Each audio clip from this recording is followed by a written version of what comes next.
Donald Trump is continuing his relentless attacks on reporters, and the entire White House press pool is still just sitting there doing absolutely nothing about it. It was only a few days ago that Donald Trump hurled a sexist slur at a female reporter right to her face, and yet there was total silence. It didn't even make the headlines. And now, Donald Trump is targeting another reporter simply because she had the gall to ask him about his disastrous failed ballroom project. Predictably, he had a complete meltdown. He attacked her, he got right in her face. It was honestly just disgusting. We are going to dive into all of it and talk about why Donald Trump's insults are, as always, just pure projection. We are going to get into it all, but before we do, if I could quickly ask you to leave a like on this video, and if you haven't already and you enjoy our channel, to hit that subscribe button because it goes a long way in supporting our work. Now, but I want to start at the very beginning of this press conference, where Donald Trump once again exposed just how intellectually out of his depth he really is. That is crucial context for understanding the pathetic insult he eventually directed at this reporter. At what point are you done negotiating with Iran? Well, we're going to see what happens. We're only making a good deal. We have their military is gone, it's wiped out, and we're only going to make a good deal, and we'll see what happens. But I believe that one way or the other, it's going to be very good for the American people, and I think actually very good for the Iranian people. Well, quite frankly, we'll see what happens. And I don't know what's going to happen because why would I know? This is the recurring theme, and it's something I discussed regarding Pete Hegseth earlier today. This is the common thread running through everything in this war. Pure incompetence and a total inability to care by this administration. They simply do not care. They have no interest in doing the grueling work of negotiating. They don't want to do the actual job of developing a real strategy. There is no strategy. And it's important to understand why Donald Trump refuses to think critically about one. Because if there were a strategy, then that strategy could be seen as a failure. Donald Trump is relying on this constant vagueness to pretend he can do no wrong. He thinks he can claim perfection because you can't technically fail at meeting objectives if you never bother to create any objectives in the first place. So Trump is going to keep the American public in the dark, largely because he's bored with the war. He doesn't care, and he's perfectly happy for it to drag on indefinitely. Why wouldn't he be? It's beneficial to Netanyahu, it's beneficial to Wall Street, and it's a perfect smokescreen for covering up the Epstein files. So yeah, he's going to continue to drag this out while demanding that we praise him every step of the way. And that is exactly what he was saying right here, just moments before he started his pathetic attacks on the reporters. Yeah, one way or the other, it's going to work out very well. It's going to work out very well. I think you're going to have so much oil, you're going to have a gusher of oil like you've never had before. So when oil goes up a little bit, I thought it would go up much more. If you go back 3-4 months ago, when we were contemplating, we assumed oil would go much higher. Yesterday it was at $99. And if you think about it, I would have taken that all day long because it's very simple. Iran cannot have a nuclear weapon. They will not have a nuclear weapon. They know that. They've agreed to that. And then that's not what they said to me when it came to pay. We don't play games. They're not going to have a nuclear weapon. Alright, so let me get this straight. Is Donald Trump seriously asking us to praise him because the price of oil isn't even higher? Because oil might at some point eventually show up? And because the Strait of Hormuz, which was already open, might stay open? This is a classic line we hear from the right constantly. You never heard this kind of logic during the post-COVID era under Joe Biden, when disrupted supply chains were causing energy prices to spike. Back then, they blamed Joe Biden for everything. But now that it's Donald Trump actually driving up the price of oil with a war that nobody asked for, their excuse is, well, at least it's not $300 a barrel. And who are these people Trump is always referencing? These mysterious economists who don't exist? These oil speculators who don't exist? He claims, well, they thought it was going to be so much worse, so I really deserve a lot of love for this. It is idiotic, and honestly, idiotic is the defining theme of this entire press conference, especially considering what Donald Trump went on to say. But it's not just about the oil, it's about the broader crackdowns on our elections. Before we get to the moment where Donald Trump attacked that reporter over the ballroom, it's important to understand the context. The ballroom is deeply unpopular, and Trump knows it. That's why he followed up with this, a threat we all knew he was going to make, and one he's clearly planning to live up to. Would you send the National Guard or ICE to voting locations in November? Would you do that? Well, you know what? I'd do anything necessary to make sure we have honest elections. We have to have honest elections. So you're not ruling that out? That settles it. This is exactly what's going to happen, and Democrats need to start working right now to stop it. Donald Trump is going to deploy ICE agents. He's going to send his thugs of every stripe to our polling locations specifically to disrupt the elections. Let's be real, the Jim Crow South is already back. They are doing everything they can to ensure that black people have zero representation in our electoral process. And now, they're going to ensure that voters feel intimidated at the polling places, because that is the entire goal here. It is a blatant attempt at disenfranchisement. It's about disenfranchising Democratic voters, but more specifically, it's a direct attack on black voters. Donald Trump is doing this because he knows exactly how unpopular he is. He sees the polling, and he knows how people feel about his vanity projects, especially the ballroom. That is exactly why he got so incredibly defensive about it and resorted to calling a professional reporter dumb.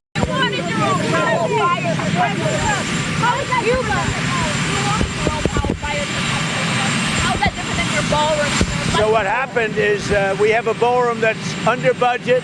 It's going up right here. I've doubled the size of it because we obviously need that. And we're right now on budget, under budget, and ahead of schedule. I doubled the size of it, you dumb person. Double the size. You are not a smart person. Right over here. Wait a minute. Right over here. And based on a lot of things that have happened over the last year, we doubled the size of the ballroom. So we're going to have a ballroom that's appropriate for the White House. We doubled the size. The ballroom now is ahead of schedule, and it's a little bit under budget, depending on the finishes that we use. It's just disgusting. And he's just disgusting getting in a woman's face calling her dumb. And again, this is why I wanted to start this video with a couple of clips showing how stupid that Donald Trump is, not knowing what's going on with his own war, unable to articulate an actual cohesive strategy, just blabbering about his, election rigging plans. Donald Trump is an idiot. And actually, I want to talk more about how his administration is full of idiots later in this video. So do stick around. But I'd like to go back to what I said a few days ago. The fact that the White House press pool never sticks up for its reporters is just embarrassing at this point. And we are going to look back not too long from now and be confused why reporters allowed this to happen. Why Donald Trump constantly attacking the press failed to be a story. I mentioned this the other day. Joe Biden under his breath mumbled and said Peter Doocy is a dumb son of a... He didn't even say Peter Doocy. It was just after Peter Doocy asked him a dumb son of a question. He said, dumb son of a... And it was just caught on a hot mic. He didn't go out there and put his finger in his face. And Fox lost their minds. And Joe Biden apologized because he's a nice guy. Not because, Fox made him. But it was a non-stop story. And Donald Trump can get in a woman's face, try to intimidate her out of asking a real question about his idiotic ballroom, call her dumb, and nobody bats an eye.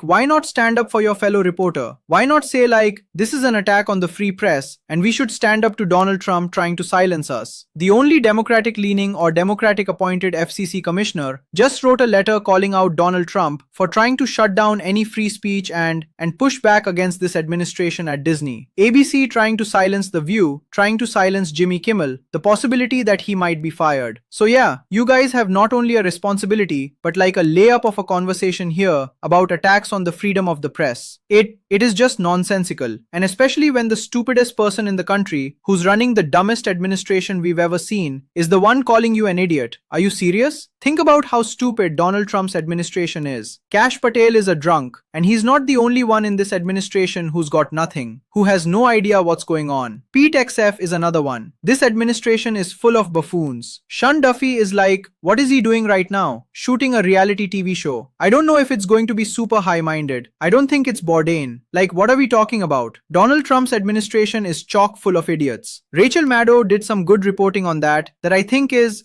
pretty pertinent right now, that I want to take a look at. The excellent Wired magazine just recently did a rundown on how things are going specifically at the Justice Department's voting rights section. Used to be kind of the crown jewel of the Justice Department in terms of excellent lawyers and excellent lawyering. Right now, quote, mistakes in the office happen constantly. In a May letter sent to the Colorado Secretary of State, the DOJ requested access to records pertaining to the November 2000 federal election, when they likely meant the 2020 federal election.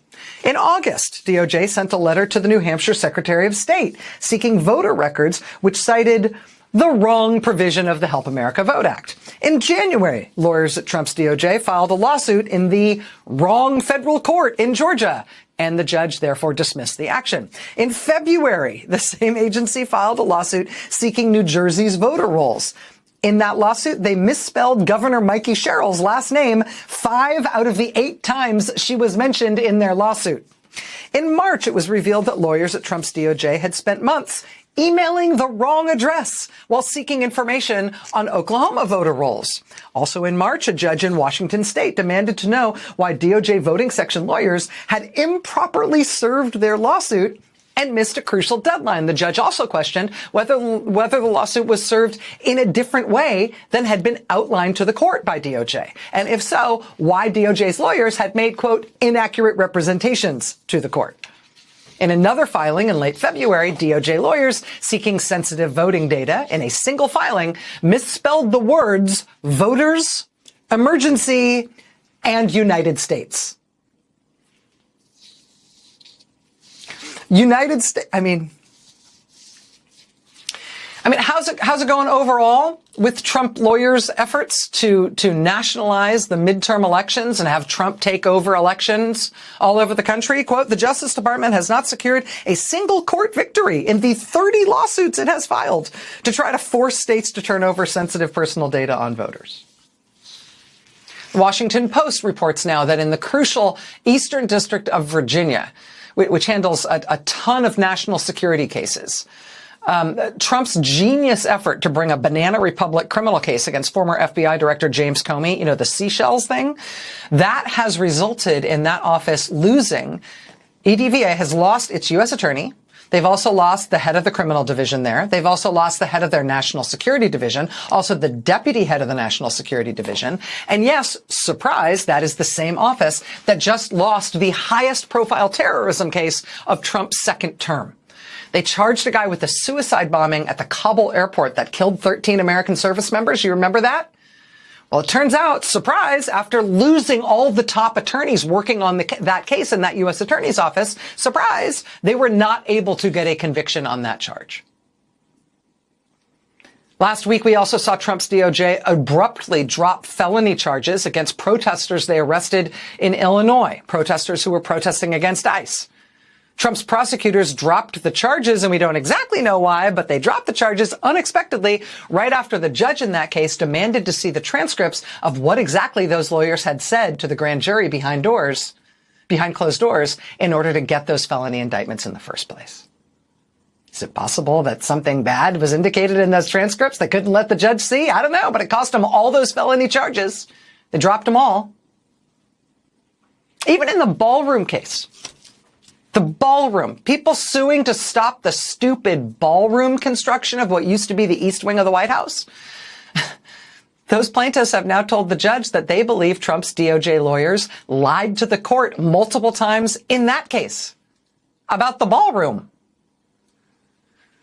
A federal judge in Rhode Island, we talked about this last week on the show, is also now pursuing a disciplinary referral against one of Trump's DOJ lawyers for a disciplinary referral for misconduct. Donald Trump is running the single dumbest administration in American history. Think about the audacity. This man gets in the face of a female reporter, calls her dumb, and tries to silence her just for asking basic questions about his ballroom project. This is coming from a man who surrounds himself with absolute idiots and is himself the most intellectually unfit person to ever hold the office of the presidency. It is beyond insane. This isn't just something reporters should cover, it's something they should be fighting to cover. The president is in a state of deep cognitive and physical decline. He is literally losing his mind and he's constantly lashing out at the press because he can't handle the scrutiny. That seems like a pretty significant story to me. We are certainly going to continue covering the truth on this show, regardless of who tries to shut us down. If you want to support that mission, as always, please hit that subscribe button and leave a like on this video. And if you've stuck around with me until the very end, drop a blue heart in the comments so I know you're standing with us. Keep on fighting, y'all. Don't let them silence you. And until next time, I'm Liam Prescott and I'll see you in the next one.